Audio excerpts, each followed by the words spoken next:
Salut tous les passionnés d'aviation et d'autres d'histoire, c'est moi Petit Poucet et on se retrouve pour la suite de notre épisode consacré au Messerschmitt 321, donc le planeur Messerschmitt 321 et sa version motorisée, le Messerschmitt ME 323. Donc dans la première partie, j'ai parlé du Messerschmitt 321, de sa mince carrière opérationnelle, j'ai parlé du design. Là, dans cette partie-là, je vais aborder sa version motorisée, le Messerschmitt 323. Donc dans la première partie, je m'étais globalement arrêté à janvier-février 1943, après la bataille de Stalingrad, quand la Luftwaffe avait décidé de mettre sous Mothball, donc sous cocon, et de ne plus utiliser les Messerschmitt 321. Donc les ingénieurs de Messerschmitt D41 vont plancher sur une version motorisée du Messerschmitt 323. Ça peut sembler quand même assez inhabituel de se dire, les Allemands ont un planeur et ils vont mettre des moteurs dessus.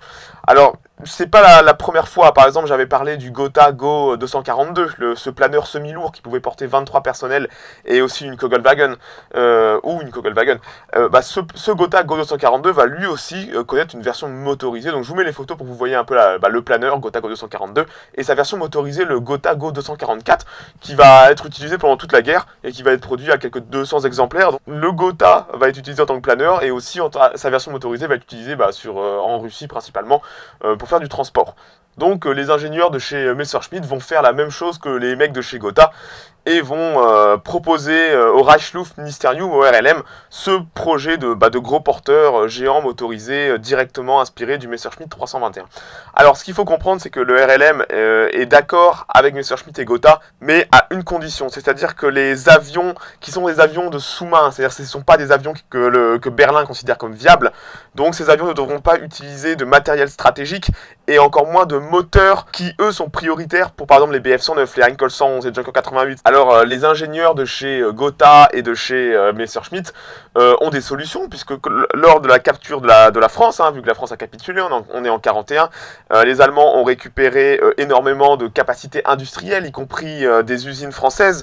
Et parmi toutes ces usines, on a l'usine Gnomron, donc qui faisait des moteurs à piston pour la chasse française. Et les ingénieurs allemands de chez Messerschmitt vont récupérer en fait des très grosses quantités de moteurs Gnomron G14N et vont modifier la structure du Messerschmitt 321, donc le planeur, pour recevoir ces moteurs. Ils vont aussi forcément devoir modifier énormément de choses pour pouvoir accueillir des réservoirs d'essence, des circuits électriques. En tout cas, l'avion va être motorisé, tout simplement.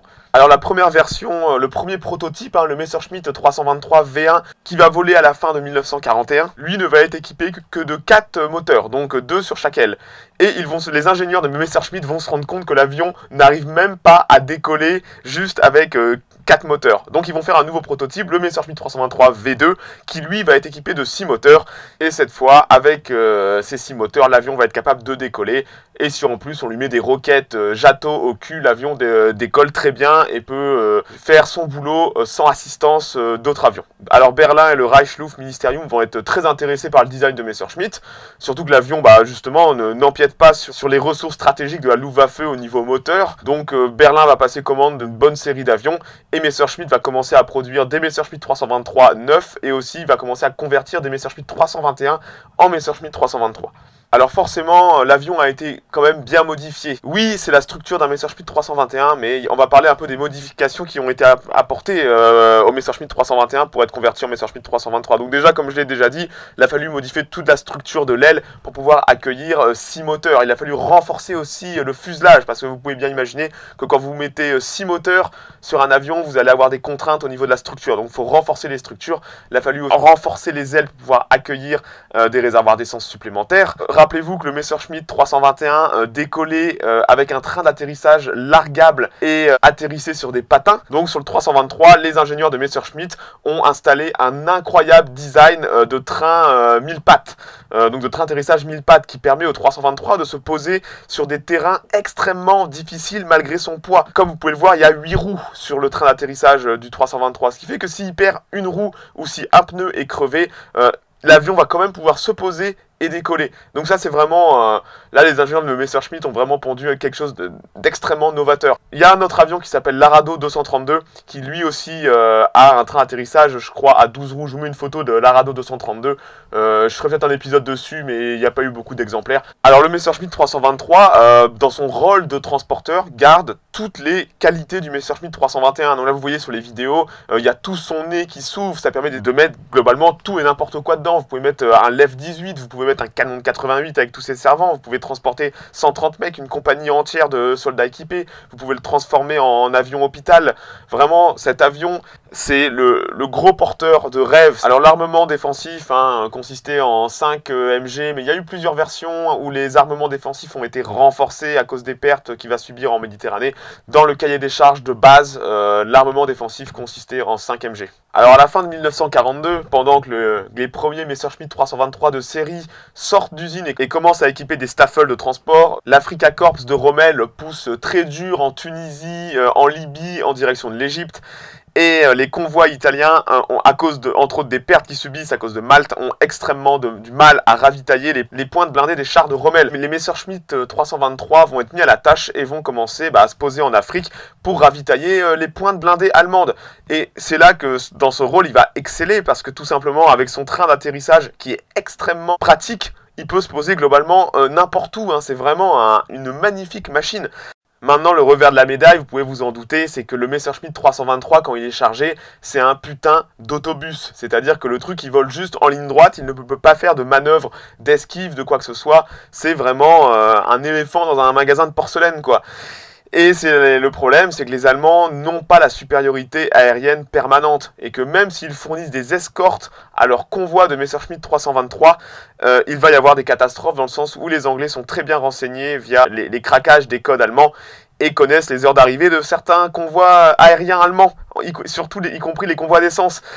Et on va avoir des catastrophes, on va avoir des Messerschmitt 323 qui vont se faire bouffer par des chasseurs anglais. Et surtout, on a cet événement du 22 avril 1943 où 27 Messerschmitt 323 escortés par des Bf-109 vont se faire attaquer par 7 squadrons entiers de Spitfire et de P-40.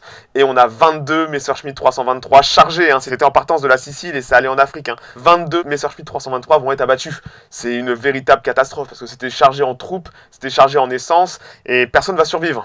Et c'est là tout le problème, c'est que même avec une lourde escorte, les Messerschmitt 323 tombent comme des mouches dès qu'ils se font accrocher par la chasse alliée. Ils sont tellement lents, vulnérables, ne peuvent pas manœuvrer. Là, je vous mets une photo la plus connue d'un Messerschmitt 323 qui est sur le point d'être abattu par un B-26 Marauder. Donc en tout cas, après cette catastrophe du 22 février 1943, les Messerschmitt 323 ne seront plus utilisés en Afrique et seront tous envoyés sur le front de l'Est où ils feront des missions de ravitaillement et compagnie sur le front russe et où ils excelleront à cette tâche. C'était vraiment un excellent avion de transport du moment qu'il ne se faisait pas accrocher par la chasse ennemie. Alors la production va cesser en 1944.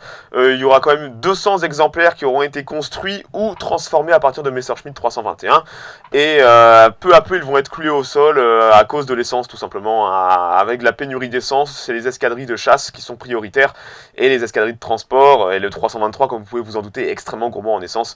Les Messerschmitt 323 vont être cloués au sol. J'ai vu 2-3 photos de Messerschmitt 323 en juin 44 en France pendant l'été 44, mais globalement leurs activités vont peu à peu cesser parce qu'ils sont beaucoup trop gourmands en essence et la supériorité aérienne alliée est de plus en plus forte, donc ces avions deviennent vraiment de plus en plus vulnérables. Donc voilà pour le Messerschmitt 323. Comme j'ai dit, c'était une machine vraiment exceptionnelle dans son rôle de gros transporteur. Le fait qu'il n'était pas très gourmand en logistique, n'utilisait pas de matériaux stratégiques, c'était vraiment un avion qui était adapté à la Russie, c'était un avion qui était adapté à des conditions rudes d'emploi. C'était vraiment une très très bonne machine, mais trop vulnérable à la chasse alliée ou aux interceptions aériennes. Donc voilà, c'en est fini pour le double épisode sur le Messerschmitt 321 et le Messerschmitt 323. Si vous avez des questions ou si vous voulez rajouter des choses, je ne suis pas rentré dans le détail, mais j'espère que je vous ai éclairé sur ces deux très belles machines. Et voilà, donc si vous avez des questions, n'hésitez pas à les poser dans les commentaires. Passez une bonne journée, passez une bonne soirée. Rendez-vous prochainement pour un nouvel épisode. Ciao ciao.